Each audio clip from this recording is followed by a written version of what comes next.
總有一份靚仔嘅信貸報告有幾咁重要呢？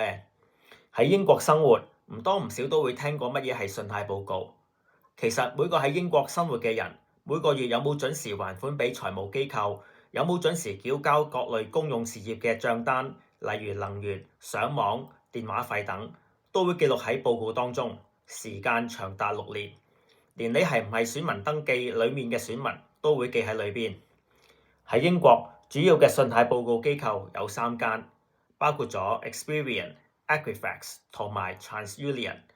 當你向財務機構查詢或申請財務產品嘅時候，該財務機構有可能向有關方面索取閣下嘅信貸報告。若果你想一次過睇晒3間評級機構嘅報告內容，你可以用我呢條 referral link 登入 Check My File 睇下。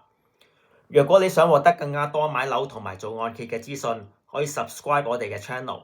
有按揭需要嘅朋友可以聯絡我哋作進一步嘅諮詢。